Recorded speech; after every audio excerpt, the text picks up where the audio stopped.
Okay, so UFC Fight Night, March 28th, 2026 just took place. It was Adesanya versus Israel Adesanya versus Joe Pyfer.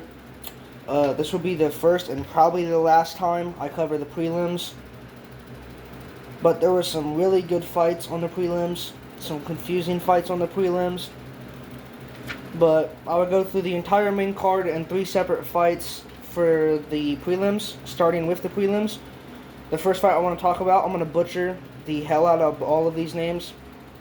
Ikion Kyo Beham Autos versus Tofio Mazev. Jesus. This fight was extremely brutal. I might be getting my fights mixed up. Let me make sure. No, I'm not. So, I don't remember which guy was which, but it was very bloody. I highly suggest watching the fight back, the last fight of the prelims, for a lightweight bout, for the lighter, and for the prelims together, or all together. Never seen a prelims fight be so entertaining before. 3 rounds of absolute war, stained the cage in quite a bit of blood.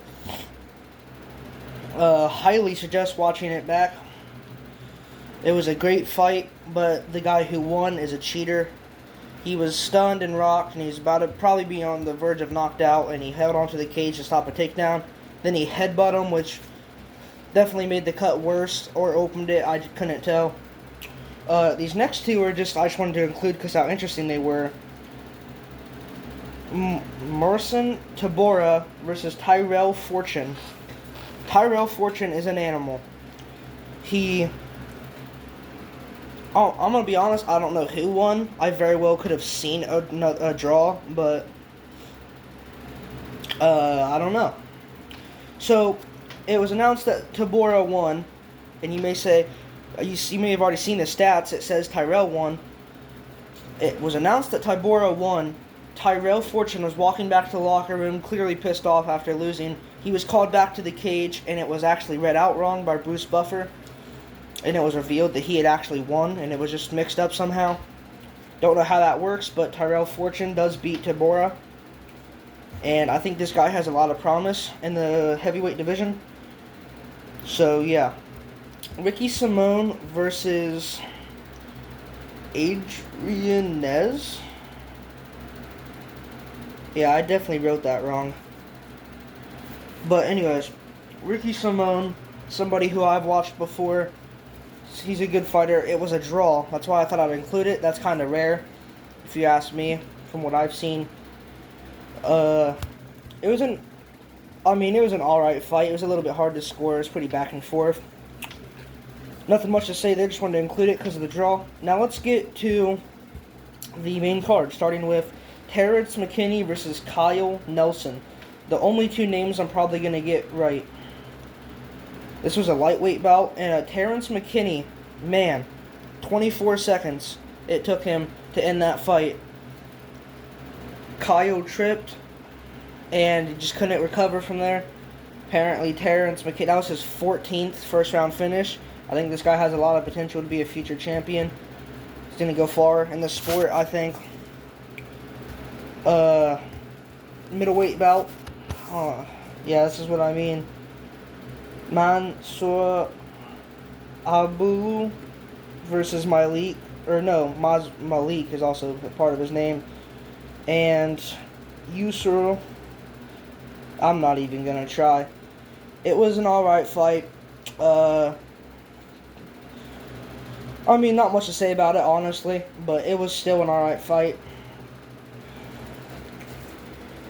Then we have Julian Estrier versus, I just heard DC say it too, Ron Douglas. Great fight. I'm going to be honest, I already forgot who won, but I do remember a bit of the fight. It was an alright fight. Honestly, this whole card was a good fight. Now for this next one. Obviously, since I'm a newer fan, I haven't seen much of Michael Chiesa, but I have gone back and watched some of his Ultimate Fighter fights, some of his moments on the Ultimate Fighter from 2012. and stuff like that. We got a double retirement, Michael Chiesa versus Nico Price. Sorry, my eyes got all lost. Michael Chiesa won after being absolutely slammed on his face. Rear naked choke. Very emotional in the fight, during the fight, after the fight, before the fight. It was a bit sad to see. He had a bit of an after party, if you would, with some of the commentators, ate some pizza and had some wine, and is going to go celebrate with his coaches. He's leaving the sport as at retirement as on a 4-fight winning streak. It's great to see a fighter leave like that, especially somebody who's a older guy, because usually when you get older like that, you lose and you lose and you lose, and then... Now, I'm not much, I'll be honest, I've never really been a fan of women fighting, but Alexa Grasso versus Macy Barber was a really good fight. Alexa Grasso, only woman fighter who I've really followed, besides Rose Namajunas and Amanda Namajunas. And, and Ronda Rousey, people like that, but Alexa Grasso knocked out Macy Barber, and then as she went to follow up, she choked her for about 3 seconds, and I don't remember who the referee is. Took him a little long to step in there, but she knocked her down, and then jumped on a rear naked choke extremely smoothly, super fast. Showed a lot of remorse after. I mean, I don't know if that's disrespectful or not, but it was kind of crazy. The main event, personally, as somebody who doesn't necessarily like Adesanya, I think he's cringe, I think he's weird.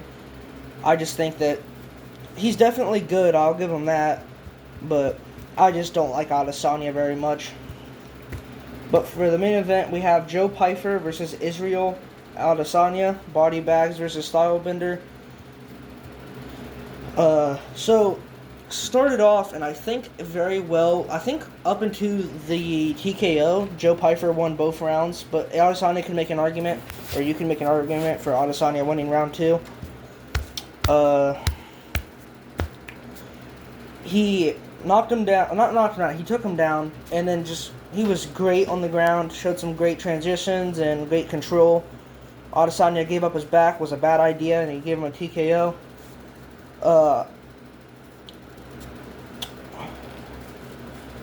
I figured Joe was going to win, and Adesanya said he wasn't going to leave.